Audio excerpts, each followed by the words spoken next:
Claro, mérito meu também, que depois corri atrás, mas foi ali o empurrãozinho que me fez caminhar. E dá, gente. Agora sim, procurar no lugar certo, porque procurar em lugar errado vai encontrar coisa errada. O sentimento é de realização e de muita felicidade por ter dado esse voto de confiança. Dê você também esse voto de confiança, eu tenho certeza que você não vai se arrepender e a sua aprovação vai vir, assim como a minha veio. E agora, com os recém-cumpridos 22 anos, consegui ser aprovado na Polícia Rodoviária Federal. Só tenho a agradecer a toda a equipe do Objetivo. Com certeza que se você não tiver um caminho certo para seguir, você fica meio perdido. Eu não tinha nenhuma experiência sobre concurso público a respeito. Eu não sabia realmente, assim, de basicamente nada. E o Objetivo me deu esse direcionamento. O senhor me apresentou o guia de consulta rápida, que, cara, aquilo foi genial. Hoje em dia eu só estudo com guia de consulta rápida. Comecei do zero, pô. Eu comecei a estudar português sem saber o que era um verbo, sabia o que era pronome, não sabia o que era preposição, não sabia nada disso. Hoje eu sei as preposições decoradas, pô. Claro, mérito meu também, que depois corri atrás, mas foi ali o empurrãozinho que me fez caminhar. E dá, gente. Agora sim, procurar no lugar certo, porque procurar em lugar errado vai encontrar coisa errada. O sentimento é de realização e de muita felicidade por ter dado esse voto de confiança. Dê você também esse voto de confiança, eu tenho certeza que você não vai se arrepender e a sua aprovação vai vir, assim como a minha veio. E agora, com os recém-cumpridos 22 anos, consegui ser aprovado na Polícia Rodoviária Federal. Só tenho a agradecer a toda a equipe do Objetivo. Com certeza que se você não tiver um caminho certo para seguir, você fica meio perdido. Eu não tinha nenhuma experiência sobre concurso público a respeito. Eu não sabia realmente, assim, de basicamente nada. E o Objetivo me deu esse direcionamento. O senhor me apresentou o guia de consulta rápida, que, cara, aquilo foi genial. Hoje em dia eu só estudo com guia de consulta rápida. Comecei do zero, pô. Eu comecei a estudar português sem saber o que era um verbo, sabia o que era pronome, não sabia o que era preposição, não sabia nada disso. Hoje eu sei as preposições decoradas, pô. Fala galera, professor Arnon Arruda aqui, sejam todos vocês muito bem-vindos à nossa aula de hoje. Que bom que você está comigo aqui para encarar mais um conteúdo de direito administrativo rumo à sua aprovação, que é o que a gente mais quer. Afinal de contas, a sua aprovação é o nosso objetivo. Já vem chegando aqui para a nossa aula de hoje e como eu sempre falo no começo das minhas aulas, pessoal, deixem de lado aí tudo aquilo que possa tirar a atenção de vocês, né? Eu falo principalmente aqui do celular, né? O bicho para conseguir pegar e prender nossa atenção, né? E assim com todo mundo, né? Comigo também é assim. Então, para que você não se distraia e extraia ao máximo dessa aula, daquilo que a gente tem a disponibilizar para vocês, deixa o telefone um pouquinho de lado e vem para cá para que a gente possa, então, tratar de um assunto muito importante. E o assunto de hoje é, viu? E ó, você sabe que eu jogo limpo com você. Quando o assunto é fácil, eu digo para você que não precisa se preocupar, não precisa descabelar, mas o assunto de hoje demanda atenção, tá? Não porque em si seja difícil, mas primeiro porque são muitas informações. Segundo, porque nós temos aí uma confusão aí, inclusive de texto constitucional e até de decisão judicial. E fora que são muitas disposições muito técnicas, né? Para ser sincero com você, para jogar limpo. Algumas coisas bem chatas de estudar. Então, se você não ficar ligado, não prestar atenção, você não vai pegar esse assunto direito, ou então vai ter que revisá-lo mais do que os outros, né? Então, olha aqui, para que você faça um estudo bem feito, domine o conteúdo e passe para frente logo, para que você não se preocupe com isso. Se concentra aqui, então, e vem comigo para que a gente encare esse conteúdo aqui, tá bom? Posso contar com você? Então vamos que vamos, meu povo. Vamos lá, hein? Vamos começar. Nós vamos tratar aqui agora do assunto dos servidores públicos, tomando como base especialmente a Constituição da República, tá? Só que quando a gente vai à Constituição da República, e aí eu lembro para vocês algo que nós já comentamos lá em outros carnavais, o direito administrativo, diferentemente de alguns outros ramos do direito, ele não tem uma codificação única, um código único. Como assim? Se eu quiser, por exemplo, estudar direito civil, a principal legislação que eu vou estudar é o Código Civil. Se eu quiser estudar direito penal, a principal legislação que eu estudarei seria, né, o Código Penal, tá? Se eu quiser estudar o direito do trabalho, a CLT. Se eu quiser estudar direito constitucional, é claro que minha principal fonte de estudos seria a Constituição. Agora, para estudar direito administrativo, nós temos um Código de Direito Administrativo, igual o Código Civil, Código Penal, Código de Processo Civil, Código de Processo Penal, né, a CLT. Não, a gente não tem um Código de Direito Administrativo. Então você encontra direito administrativo em tudo que é legislação, você encontra na Constituição, encontra leis infraconstitucionais, encontra em portarias, resoluções, ou seja, o direito administrativo é tudo e ao mesmo tempo é nada, né? Então vamos lá. Hoje nós vamos extrair o conteúdo da aula de hoje, né, com perdão da redundância, do texto constitucional. E nós vamos ver lá o assunto dos servidores públicos, só do artigo 39 a 41. Ah, professor, então é pouquinha coisa, né? São só 3 artigos, 39, 40 e 41. Ah, que coisa boa. Essa aula vai acabar em 5 minutinhos, né? Abre a sua Constituição aí, olha o tamanho do artigo 39 para você ver, seus parágrafos, né? O 40 até que ele é um pouquinho, não é tão grande assim, 41 também não. Mas olha aí, pega a partir do 39 para você ver, o chumbo grosso que você tem pela frente, né? Então vamos lá. Agora eu já vou começar, gente, trazendo uma confusão aqui para a cabeça de vocês, para que eu possa solucioná-la, tá? Tô aqui, né, apresentando o problema e dando a solução, né? Vamos lá. Se você abrir sua Constituição agora, você vai encontrar um negócio interessante. Você vai ver 2 artigos 39. Professor, pelo amor de Deus, já não basta ter que aprender um, tem que aprender outro. Você tem que saber. E por que, professor? Qual que está em vigência? Depende da pergunta, depende do que você quer dizer com isso. Vai pra você ver. Já começa botando minhoca na cabeça de vocês, né? Mas a ideia é essa mesmo. Qual que está em vigência? Nós vamos ver qual que é aplicável hoje. Mas mesmo assim, a questão não está definitivamente resolvida não, tá? É isso aí, beleza? Então olha aqui. Nós temos 2 artigos 39. Como assim? Qual que eu tenho que saber então, professor? Saber, você tem que saber os dois, tá? Mas você tem que saber que um está sendo aplicado atualmente e o outro não, porque o Supremo Tribunal Federal, em uma decisão, suspendeu a eficácia, tá? Vamos lá, então, tratar desse assunto. Vamos começar, tá? Olha aqui. Se você vai ao artigo 39 da Constituição, você encontra aí essa redação. Essa redação que está em preto é a redação original, ok? Redação original aqui do texto constitucional. O texto original do artigo 39 se encontra aqui em preto. Olha aqui, gente. A União, Estados, Distrito Federal e os municípios instituirão, no âmbito de sua competência, regime jurídico único e planos de carreira para os servidores da administração pública direta, das autarquias e das fundações públicas. Agora, se você for lá no texto constitucional também, ao analisar ali o artigo 39, você vai encontrar também um outro artigo 39, digamos assim, que seria então o artigo 39A. Como assim, professor? O artigo 39, perdão, né? É o segundo artigo 39, não é 39A não, é só o segundo artigo 39. Só que lá diz, a União, os Estados, o Distrito Federal e os municípios instituirão no Conselho de Política de Administração e Remuneração de Pessoal integrado os servidores designados pelos respectivos poderes, tá? A questão é que, se você inclusive abrir aí no site do Planalto, você vai ver, por exemplo, a ADI 2135, tá? A ADI 2135. Essa ADI 2135, ou seja, a Ação Direta de Inconstitucionalidade 2135, ela ainda não foi julgada, tá? Concluída. Só que nós temos uma decisão do Supremo Tribunal Federal suspendendo a eficácia, tá?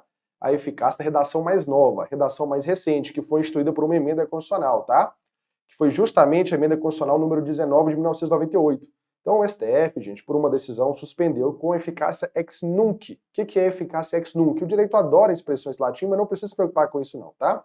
Ex nunc, tá? Uma dica para você aqui, ó. Ex nunc, ex nunca retroage, tá? Ou então uma outra dica que eu já vi aí gente fornecendo para os alunos, né? Ex nunc, bate na sua nuca. Você vai para onde? Para frente ou para trás? Você vai para frente. Ex tunc, com T de testa. Se você bate na testa, você vai para onde? Para trás. Então, ex nunc não tem efeitos retroativos. O que a decisão disse? Olha, eu vou suspender de agora para frente essa redação mais nova, tá? Beleza? Então, se foi praticado algum ato com base nessa redação mais nova, tudo bem, não vou mexer nele agora não, mas de agora para frente vamos suspender aqui em relação a essa redação mais nova, tá? Então, para todos os efeitos, a gente continua aplicando a velha até que o Supremo Tribunal Federal tome, então, uma decisão em caráter definitivo acerca disso, tá? Vamos que vamos, então, meu povo. Vamos dar continuidade aos nossos estudos. Vamos lá. Olha aqui. Agora nós vamos adentrar em disposições específicas do artigo 39, tá? Vamos tratar especificamente disso, ok? Vamos lá. Aqui, quando a gente vai no parágrafo primeiro, a gente já encontra aqui algumas informações. Lembrando, estamos falando de servidores públicos, tá? No âmbito aqui do texto constitucional. Então a gente vai encontrar diretrizes sobre como é que o direito, como é que o ordenamento jurídico trata os servidores públicos, tá? Primeira coisa, gente, sobre vencimento, sobre cascalho, faz-me rir, né? A fixação do padrão de vencimento, ou seja, no fim das contas, como é que vai ser remunerado cada cargo, né? Inclusive todos os componentes do sistema remuneratório, certo? Que podem envolver benefícios, gratificações, etc. Vai ser fixado, gente, observando os seguintes parâmetros. Primeiro, claro, né? A natureza, o grau de responsabilidade e a complexidade dos cargos de cada carreira, tá? Evidentemente. Se um cargo tem uma natureza mais complexa, tem maiores responsabilidades, né? É claro que isso vai fazer com que a remuneração seja maior. Segundo, os requisitos para a investidura, ou seja, quais são os requisitos para, então, se chegar àquele cargo. E terceiro, as peculiaridades dele, tá? Coisas que são próprias daquele cargo, beleza? Vamos que vamos. Olha aqui, essa disposição aqui também é muito importante, gente. A União, o Distrito Federal, os estados, né, e o Distrito Federal, eles manterão escolas de governo para a formação e aperfeiçoamento dos servidores públicos, tá? Para formação e aperfeiçoamento dos servidores públicos, tá? Ou seja, e isso ele também, né, se constituirão, a participação nesses cursos vai ser um dos requisitos para a promoção na carreira, facultada para isso a celebração de convênios ou contratos entre os entes federados, ok? Então, no fim das contas, gente, nós temos aí essa obrigatoriedade. O que eu chamo a atenção aqui para vocês? Olha aqui, ó, a Constituição não impõe essa obrigação aos municípios, tá?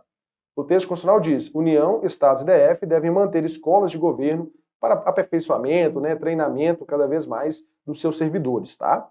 E a participação nesses cursos, gente, vai ser requisito para que o servidor seja, inclusive, promovido, tá? Para que tenha promoção na carreira. Agora, olha aqui, é facultado, não é obrigado, é facultado, gente, para isso, haver convênios entre os entes federados, tá? Entre um estado com outro, se quiser fazer um convênio, né, para manter uma escola conjuntamente, com a União, etc, tá? Beleza? Informação importante, gente. Olha aqui, ó. Os membros de poder, tá? Por exemplo, membros do Poder Legislativo são os parlamentares, do Executivo, o governador, ok? Se for no Executivo estadual, né? Executivo federal, o presidente, tá? Municipal, o prefeito. Quem detém mandato letivo, ministros de Estado, secretário estadual e municipais vão ser remunerados por subsídio. Qual que é a característica desse tipo, dessa espécie remuneratória chamada subsídio? Ele é fixado em parcela única, tá? Ou seja, é proibido o acréscimo de qualquer gratificação, adicional, abono, prêmio, verba de representação ou outra espécie remuneratória, obedecida em qualquer caso, né, às determinações constitucionais. Então, quando eu falar de subsídio, lembra, gente, ele é fixado em parcela única, tá? E não se engane se você acha que isso faz com que não tenha benefícios para quem seja remunerado por isso, não, né? Já que não vai ter outras gratificações, vai ser só uma parcela única. Normalmente quem recebe por subsídio recebe muito bem, né? Ok? Beleza? E olha aqui, essa disposição é importante. Alguma lei, gente, que a União possa vir a editar, os estados, DF e o município, né, se quiserem, por meio de lei, podem estabelecer a relação entre a maior e a menor remuneração dos servidores, tá? Ou seja, pode estabelecer um parâmetro entre a maior remuneração e a menor para fixar em um limite, tá? Olha aqui também. O Poder Executivo, Legislativo e Judiciário vão publicar anualmente, tá, o valor do subsídio e da remuneração, né, dos cargos e empregos públicos, tá? Por que se faz isso, gente? Para atender também as determinações da transparência, ok? Para atender as determinações da transparência aqui, tá ligado? Ok? Beleza? Inclusive, ó, Lei da União, Estados, DF e dos municípios vai disciplinar a aplicação dos recursos orçamentários provenientes da economia, né? Com despesas correntes em cada órgão, autarquia, fundação, para aplicação no desenvolvimento de programas de qualidade e produtividade, treinamento e desenvolvimento, modernização, reaparelhamento e racionalização do serviço público, tá? Inclusive sob a forma de adicional ou ainda, né, prêmio de produtividade, ok? Muitas dessas disposições que a gente está lendo, gente, elas são bastante literais, né? Que as bancas costumam cobrar desse jeito, tá? Aquelas que a gente se detém para comentar com um pouco mais de profundidade são aquelas que, geralmente, né, os alunos têm mais dificuldade e que podem ser cobrados com maior complexidade na hora da prova, tá? Vamos que vamos. Prosseguindo, então, sobre a estrutura aqui, né, do serviço público de um modo geral. A remuneração dos servidores públicos, gente, organizados em carreira, pode ser fixada nos termos do parágrafo 4º, que é o quê? Subsídio, tá? Pode ser fixado também, não é obrigatório, mas pode ser fixado por subsídio também. E olha aqui, ó, é proibida, é vedada, é proibido o quê? A incorporação de vantagens de caráter temporário ou vinculadas ao exercício da função de confiança ou de cargo em comissão à remuneração do cargo efetivo. Como assim, gente? Se você receber, por exemplo, né, um adicional por estar exercendo uma função de confiança ou um cargo, né, uma função temporária, esse benefício que você está tendo não vai ser incorporado ao seu vencimento, não. Por quê? Se você deixa de exercer a função de confiança, deixa de exercer aquela função temporária, você também vai deixar de receber aquela vantagem, tá? Não vai ser incorporado, não. Beleza? A sua remuneração.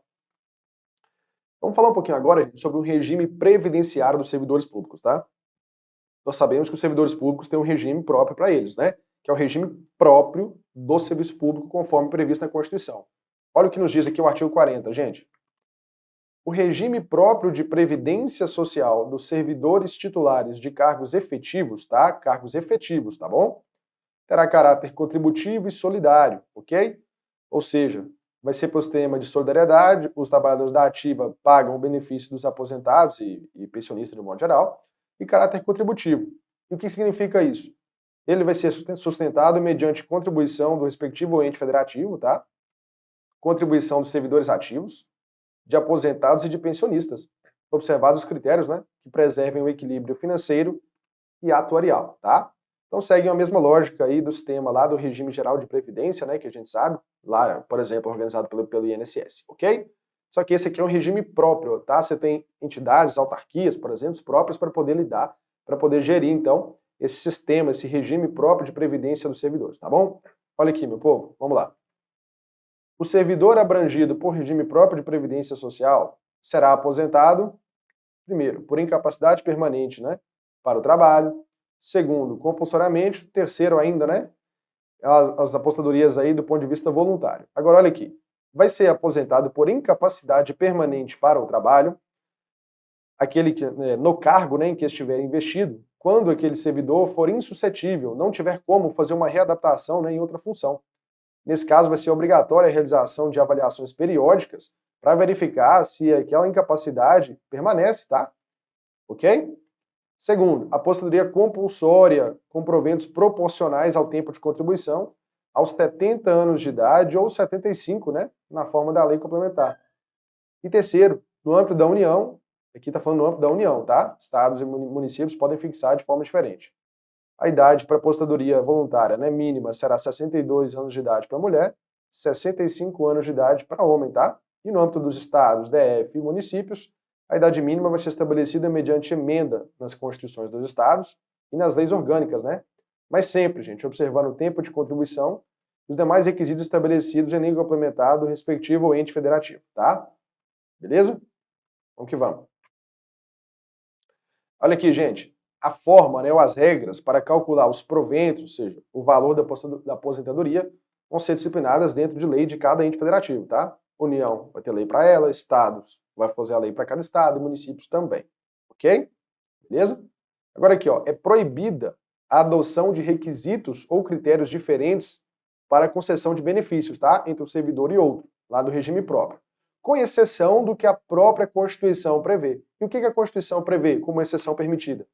Olha aqui, a Constituição prevê aqui, gente, como exceção, né, permitida, é o seguinte: pode ser estabelecido por lei complementar, gente, do ente federativo, idade e tempo de contribuição diferenciado para a aposentadoria do servidor com deficiência. Então, se tem deficiência, pode ter aí também um tempo diferenciado. Segundo, também pode serem fixados critérios diferenciados para aqueles ocupantes de cargo de agente penitenciário, agente socioeducativo ou de policial, tá? Terceiro, pode ter também condições diferenciadas para acesso a benefícios aqueles que trabalham em atividades que sejam exercidas com efetiva exposição a agentes químicos, físicos e biológicos prejudiciais à saúde, né? Ok? Então, gente, a não ser nessas circunstâncias aqui, deficiência, cargo de segurança ou exposição a fatores biológicos, físicos, químicos, né, que possam ser nocivos à saúde, a não ser nesses casos, não pode ter critério diferente para um servidor ou para outro não, tá? Vamos que vamos. Bora exercitar, meu povo? Me acompanha aí, hein? Com base no entendimento sobre o artigo 39 da Constituição Federal de 88, as alterações introduzidas, qual das alternativas abaixo está correta? Vamos ver aqui. Letra A. A redação atual do artigo 39 determina que a União, os estados, DF e municípios instituirão, no âmbito de sua competência, regime jurídico único e planos de carreira para os servidores da administração pública direta, das autarquias e das fundações públicas. B. A redação mais recente do artigo 39, determinada pela Emenda Constitucional 19 de 98, estabeleceu que a União, Estados, DF e municípios instituirão o Conselho de Política de Administração e Remuneração de Pessoal integrado por militares. Letra C. O STF, através da DI 2135, suspendeu a nova redação do artigo 39 de forma definitiva, revertendo para a redação original. Ou D. A DI 2135 suspendeu a redação mais nova do artigo 39 de maneira ex nunc, mas o julgamento ainda não foi concluído. Meu povo, a correta aqui é a letra D de dado, tá? O STF suspendeu a redação mais nova de maneira ex nunc, ou seja, do momento da decisão para frente, mas o julgamento ainda não encerrou não, tá? Pelo menos até a presente data, ok? 2. Com base na fixação dos padrões de vencimento e dos demais componentes do sistema remuneratório, conforme o artigo 39 da Constituição Federal, julgue a afirmativa a seguir. Vamos lá. A fixação dos padrões de vencimento e dos demais componentes do sistema remuneratório observará a natureza, o grau de responsabilidade e a complexidade dos cargos componentes de cada carreira, os requisitos para investidura e as peculiaridades dos cargos. Meu povo, isso aqui está exato, perfeitamente certo, tá? Você observar esses critérios ou esses parâmetros aí na hora de fixar os vencimentos, tá? O que vamos? 3. Com base no artigo 39 da Constituição Federal de 88, qual das alternativas abaixo está correta? Letra A. A União, Estado, DF e municípios são obrigados a manter escolas de governo para formação e aperfeiçoamento de servidores públicos, sendo a participação nos cursos proibida aos servidores não estáveis. B. Apenas a União e os Estados são obrigados a manter escolas de governo para formação e aperfeiçoamento de servidores públicos, sendo a participação nos cursos um requisitos para a promoção na carreira. C. União, Estados e DF são obrigados a manter escolas de governo para a formação e aperfeiçoamento de servidores públicos, sendo a participação nos cursos um dos requisitos para a promoção na carreira, facultada para isso celebração de convênios ou contratos entre os entes federados. Ou D. Nenhum ente federado é obrigado a manter escolas de governo para a formação e aperfeiçoamento de servidores públicos. A decisão é facultativa para todos. Meu povo, a correta aqui é a letra C de casa, né, gente? União, Estados e DF são obrigados a manter, DF também, tá? Manter escolas de governo, mas não municípios, tá? Para formação e aperfeiçoamento de servidores e requisito para a promoção de cada servidor participar nesses cursos, tá? E claro, os entes federados podem, não são obrigados, podem celebrar convênios entre si para ofertar os cursos, se quiserem, tá? 4. Julgue a afirmativa a seguir. É vedada, ou seja, proibida a incorporação de vantagens de caráter temporário ou vinculadas ao exercício de função de confiança ou de cargo em comissão à remuneração de cargo efetivo. Meu povo, isso aqui está exato, correto, tá? É vedada essa incorporação, porque uma vez cessado ali o motivo dela, por exemplo, deixou de exercer a função de confiança, aí vai cessar também aquela vantagem, aquele benefício ali, tá? 5. Com base no artigo 40 da Constituição Federal de 88, qual das alternativas abaixo está correta sobre o regime próprio de previdência social dos servidores titulares dos cargos efetivos? Qual é a correta, tá? Sobre o regime próprio. Letra A. O regime próprio de previdência social dos servidores titulares dos cargos efetivos terá caráter solidário, porém não será contributivo, sendo financiado apenas pelo respectivo ente federativo. B. O regime próprio de previdência social dos servidores titulares de cargos efetivos terá caráter contributivo e solidário, mediante contribuição do respectivo ente federativo, dos servidores ativos, de aposentados e de pensionistas, observados os critérios que preservem o equilíbrio financeiro e atuarial. C. O regime próprio de previdência social dos servidores titulares de cargos efetivos não inclui contribuição dos servidores aposentados e pensionistas, apenas os servidores ativos e do respectivo ente federativo. E D. O regime próprio de previdência social dos servidores titulares de cargos efetivos terá caráter contributivo, porém a contribuição é exclusiva dos servidores ativos, sem participação do ente federativo ou dos aposentados e pensionistas, tá? Meu povo, a correta aqui nessa 5 é a letra? Letra o quê, meu povo? Letra B de Brasil, né? Letra B aqui, ok? Letra B, tá bom? É isso aí. Beleza? Confira o gabarito. Então, meus caros, era isso que nós tínhamos para tratar nessa aula de hoje. Muito obrigado pela sua companhia e eu te vejo na próxima aula. Uma super aula que eu sei que você está acompanhando. É isso, a nossa tribo te entrega sempre aulas gratuitas para você. Todos os dias, nos 3 turnos, você tem aula para vários concursos públicos. Eu quero que você continue aproveitando essa aula, porque realmente ela foi feita para você. E olha, não esqueça, nós temos a assinatura completa e limitada 2.0, onde você tem acesso a essa aula desse professor e, claro, a qualquer professor da nossa plataforma. Lá dentro, você tem acesso a mentorias comigo, onde eu te ensino a estudar para concurso e todos os professores te acompanham durante o teu percurso de preparação, além de várias videoaulas de todos os concursos públicos, PDFs com tabelas, imagens e gráficos, guias rápidos de consulta, flashcards, simulados, subindo todo domingo na sua plataforma. Você precisa ser acompanhado na condução da sua preparação para você subir o nível. E é por isso que eu tô te convidando para a mais incrível plataforma em formato de assinatura do Brasil para sua preparação. Não perca tempo! Se esse vídeo tá aparecendo para você, é porque você realmente precisa dar um passo significativo para sua mudança de vida. Assine agora a assinatura ilimitada 2.0 da Tribo e saia na frente da concorrência. Vem pra Tribo!